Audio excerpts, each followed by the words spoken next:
Have you ever been kissed by a flower so charming that you couldn't resist? Eaten a strawberry that tastes like juices from sunshine? Or worn a kimono by Synnøve Good that melts on your skin? Imagine this garden of delight, where everything is possible, where you can be who you want to be, who you are, and just be free. Wouldn't this be amazing to be in this garden? This garden that we have inside of us, always. Sometimes it's forgotten, or maybe hidden, or even sometimes thought to be forbidden. But it's all there for us to enjoy. This is where I would like to meet you, in this garden of delight. And this is why I created Sensorial dressing, to give a platform and space to play in this garden. So welcome, I'm Synnøve Good, designer, entrepreneur, explorer.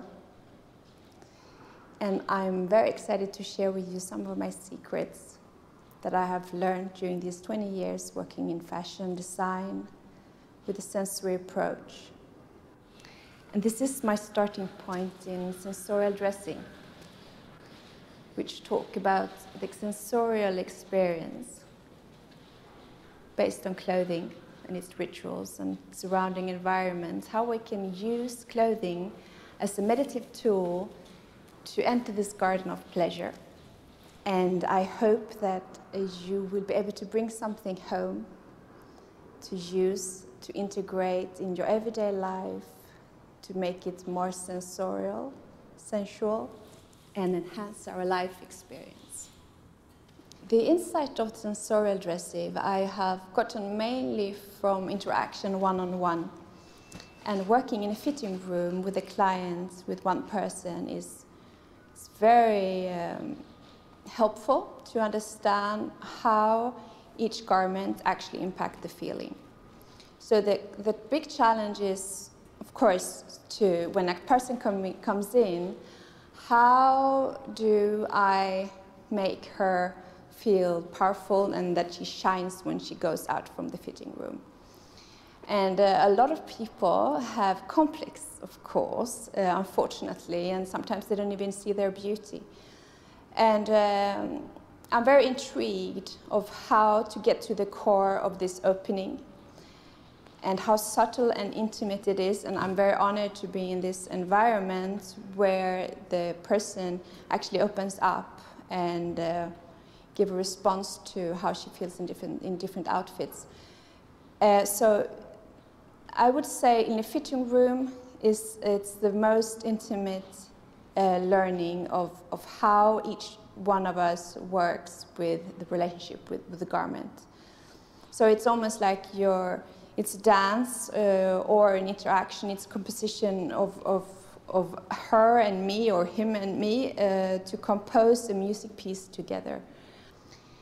And there can be, for many different reasons, that clients are coming, and they could be, for example, a couple that is in love, but they have lost a little bit of attraction. For example, how do you dress for love? How can you dress to initiate or to lit the sparkle again, and to actually dress for love, dress as love, and dress to enhance love?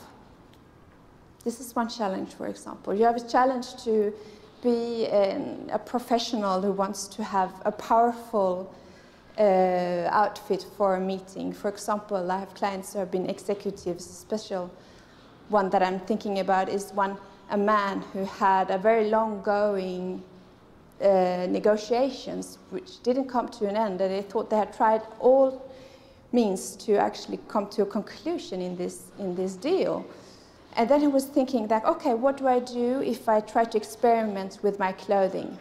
So we worked with shoulders, the size of the lapels and materials and his posture and everything. And he made something fun out of it and used it at the meeting. And I don't know how much impact it had, but actually the deal was closed and he was very happy. And all these are just small examples of different experiences, but it's so emotional, everything this around clothing, and I think it's such a personal thing and composed by many elements that are just something that you have to live. It's not a recipe to give to how to awake your senses with clothing. But I have a few principles, and they are based on 3 approaches or 3 legs. It starts with the feeling. Of course, we talk about sensation. So it's the feeling that guides your choice of garment. So take a look at that.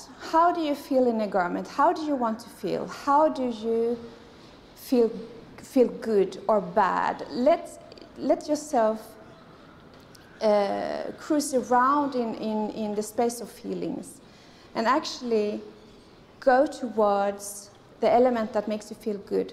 If you know that, for example, there's a specific fabric or cut that makes you feel good, then try to integrate that as much as possible in your everyday wardrobe. And also, with this guidance of what you feel is good and right for you, you can take a step back and build a wardrobe around it. And imagine this wardrobe with only hand-picked pieces that is all about the feelings that you want to have for different occasions, how powerful it gets when it's distilled into one wardrobe. That's about feeling. I remember once I heard Helen Mirren, which is the English actor who plays the Queen in The Queen, the series The Queen. And she said that her lining and her clothing was made by satin silk. And this was so comfortable and luxurious for her to wear, so she actually felt royal. And this is another example how important details are to make you enhance the actual feeling. The other thing is play. And with play, I mean to look at different possibilities of how to combine, how you can reinvent your new garments or compose and find new combination, and also to have fun with it. And I recommend you to go where you don't dare to go, because I think that's where interesting stuff can happen. And imagine then something that you would love to do or love to wear, but you don't dare to wear, and actually wear it and see what happens. And this is the explorative part of play, to go to places where things really touches us and where we can expand, where we can express something that we wish to express, but it's a little bit challenging to go there. But I really recommend to go to that space because that's where it happens. And then we have shine. And shine, I would say, could be a guidance to shine. If you ask yourself the question in every single garment that you come across, or it's like, does it make you shine? Are you hesitating in a selection of different items? And then ask yourself the question, does it make me shine? If it's not, then you have your answer. Then it's not for you. And this it's very intense in a way that it's all about emotions, and you gather this emotion. And in this wardrobe that we talked about before, if they are all feeling good and shining garments, you have a very powerful set of tools to totally shine. One very personal experience about clothing and its impact on your senses is, for me, personal, when I woke up after an accident realizing that I was lucky to be alive. And I was very fragile, sensitive, even like when someone passed by, it was like a big wind, and I almost lost my breath. So dressing, like the clothing was hugely important to be delicate and caring, to soothe my senses. And I remember my mother gave me some socks, happy socks with little cat faces, with ears. And I don't normally wear these cute things, but it was so caring, like warming and homey and funny to wear it. And I was laying there in my bed looking at my little toes, with some cat heads.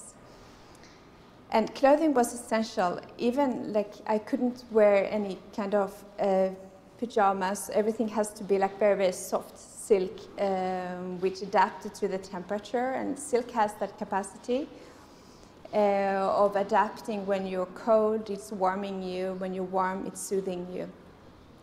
So silk is amazing in that sense. I worked later in my kimono collection with healing silk with aloe vera, which has healing capacities. Unfortunately, at that time, I didn't have that, but I would use it in that sense. And that was a very important moment for me. And I composed my dressing according to this sensibility that I had. And that was a moment when I realized how healing garment can be, and also giving you a sense of safety and comfort. And I can assure you that garments, clothing, helped to heal me and was soothing and caring for me. With this, I want to say that life is short, that I encourage you to live it to the fullest and explore all the beauty that you have within and around you. And I've given you some tools today that you can explore at home on sensorial dressing. I'm here if you want to explore more. And I want to wrap up with a poem from the Persian poet Rumi, who says, "You are the light that lit the universe. So go out and shine and enjoy." Thank you.